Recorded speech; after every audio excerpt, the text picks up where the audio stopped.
We had just finished working in the Grand Canyon and it was cold, so we decided we needed some sunshine. So we booked a 13-hour flight from San Francisco to New Zealand. Remember, travelling is the only way to live. The end. Just in case you've fallen asleep by the end of this transmission, I wanted to make sure I got your attention. You see, Lorena and I have been travelling the world for 14 years. We've seen all of the wonders of the world and many, many beautiful things and beautiful places. But New Zealand, it's phenomenal. It is one of the best places I've ever seen and ever been to in our 14 years of travelling. I guess I'd bestly sum this up by saying, if I was a lot younger, I'd move there tomorrow. Okay, you can start now, but if you do fall asleep, I want 50% of the money that I've saved you on buying sleeping tablets. Enjoy. This slide is a few things you need to know. A few other things you need to know is that there is only 5.3 million people live in New Zealand. The majority of those people live on the North Island, which unfortunately is the smaller of the two. And actually 78% of New Zealand is uninhabited because of the terrains. I like to add a few fun facts whenever I'm making one of these presentations, and there's quite a good few for New Zealand. The first one, every day it's the first country to see the sunrise. And the people there are called Kiwis, not because of the fruit, it's because of the little birds. And would you believe there is just less than 5 million people live there, and there's 25 million sheep. And Wellington is even windier than Chicago. Here's a couple of those 25 million sheep I told you about in the last slide. We landed in Auckland on the North Island and we were issued with a 60-day visa. And you'll see the island from Auckland right to the top is only 253 miles, so not a very big area. So the next 2.5 weeks we didn't travel, we just meandered around the North Island and discovered everything we possibly could. This slide shows our travel plan and the places we chose to stop along the way. But as you can see, basically it's one road, so we stopped at quite a few other places on our journey. And this is Auckland, the major city on the North Island. 50% of the population on the North Island live in Auckland. And would you believe, you compare it to San Francisco, it is about 20% less in size than San Francisco and has over 2.5 times the population. Auckland is a very modern city, and the next two slides show you some of the modern buildings. It was easy to find your way around. It has an electrical metro system. And I also discovered that they were in the process of building an underground metro system, which is due to open in 2026. The photograph on the right is Lorena waiting patiently for me as she wants to go and visit the art gallery. The photograph in the top left-hand corner is the War Memorial. It's high up on a hill and it gives you panoramic views of the whole city. It's quite an interesting place to visit. About 600 years ago, there was an eruption, and that island you see in the background is the remains of that volcanic eruption. You could take a ferry across to the island. It only takes about 25 minutes, and it's a great place to go hiking. And the photograph on the right is Lorraine and I enjoying a full day of kayaking. To escape from the hustle and bustle of the Auckland lifestyle, we took a short ferry ride to Davenport Village. Beautiful sands, nice, quiet, relaxing, and some beautiful eateries. A great day out. We decided it was now time to leave Auckland, and so we took our rental car for the full 1-hour drive up to Warkworth. Warkworth is a pretty little town. It's got some nice restaurants and we found some beautiful accommodation.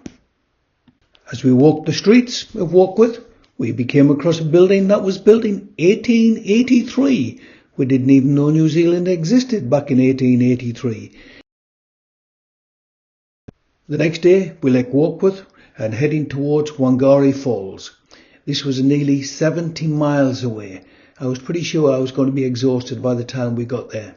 So we stopped at a little farming town called Wellsford on the way for lunch.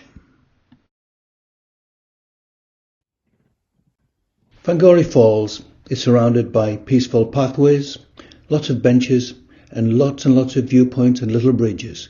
They've done a great job. It's a very, very pleasant place to wander around. The next couple of slides are some photographs of Wangari Falls. In this first slide here, you'll see a gentleman jumping off, did I use the word gentleman? A crazy guy jumping off the top into the falls. I promise you, it wasn't me.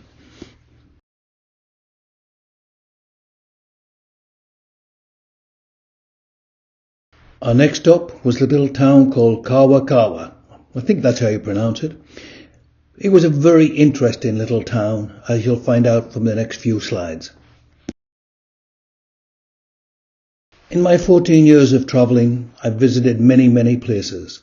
I never once even considered I would visit a place which was famous for its toilets. Underwater is famous for its toilets. Just to confirm, you did hear that right. Yes, famous for its toilets. I walked into the toilets. I was desperate for a pee. Then I saw those red ones in the centre. I ran out quickly and found a tree. On the final day of Kawa Kawa, it was a peaceful, relaxing day. We went through the Kawi glowworm caves. It helped me reduce my blood pressure from the toilets the previous day. The photograph of the tree on the left-hand side is the Tain Mahuta, which translated means the father of the forest. It is believed to be between 2,500 and 3,000 years old, and it's the biggest and oldest karui tree in the world.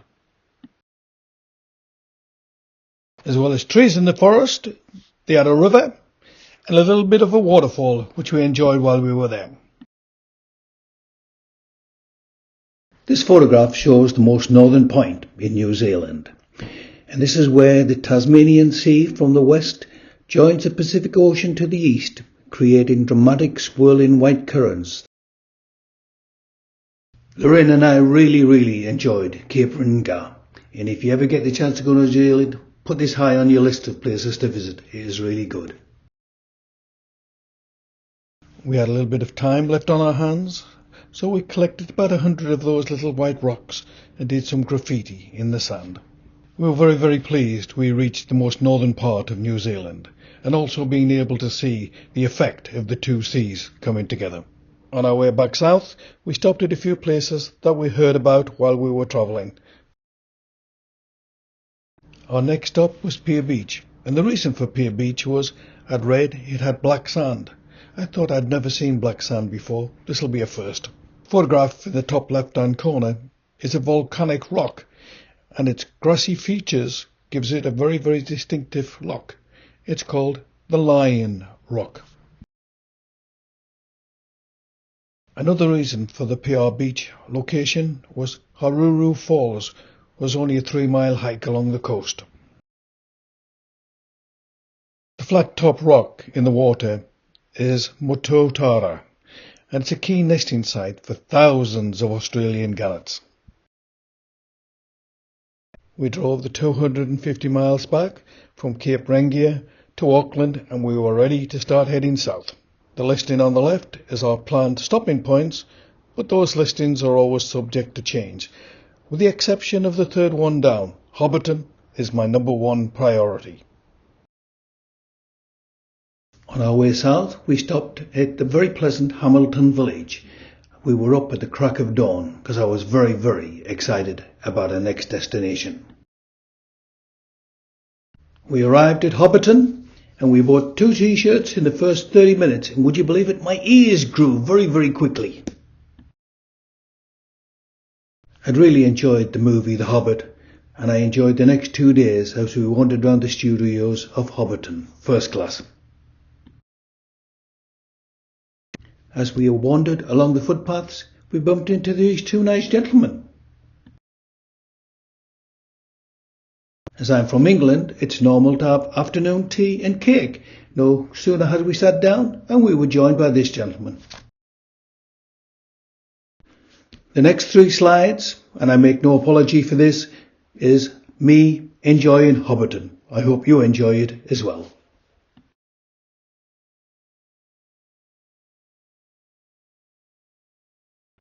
The slide in the top left-hand corner is me getting onto the bus. And just before I got onto the bus, a lady with her little daughter said to me, Sir, where did you get those ears from?" I smiled and took a breath and said, "Madam, I was born with these ears." Lorena insisted that I took the ears off as we left the studios. But between you and me, I still have them. And whenever she goes out shopping, I always wear them. Our next stop was Napier. And back in 1931, there was an earthquake and Napier was destroyed. It's all been rebuilt since then, and it's a very, very pleasant place. Our next stop was just an overnight stop in Hastings. Hastings is an inland city with a population of about 50,000. We found a very, very nice accommodation, including breakfast. We like Palmerston, and we found some nice hikes just outside of the town centre, and also just walk along the riverbank was very, very pleasant. And then we went to visit the Art Gallery Museum, and I was amazed at the stained glass windows. I'm a big fan of stained glass windows, and the ones here were really, really good.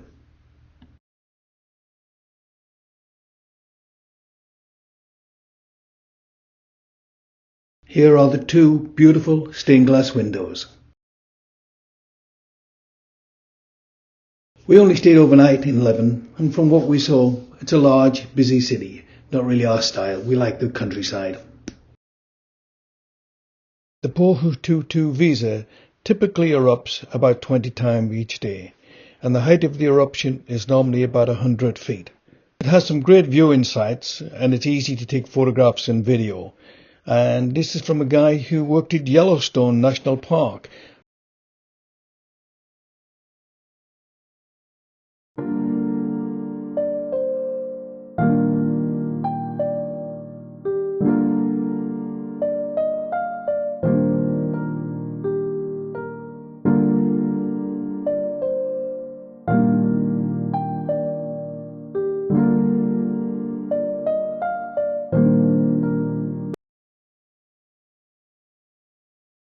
Our final stop on the North Island was Wellington, and Lorena enjoyed getting on and off the London buses.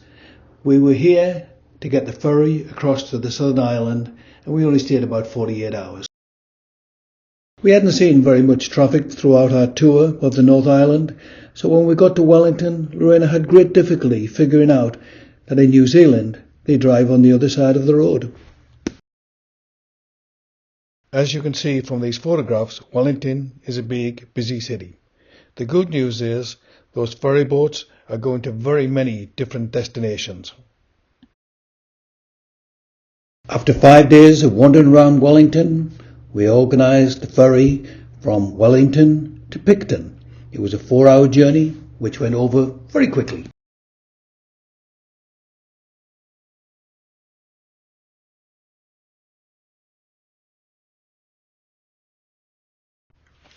The end. We really hope you've enjoyed watching this as much as we have enjoyed the last 14 years of travelling the world. Travelling, the only way to live.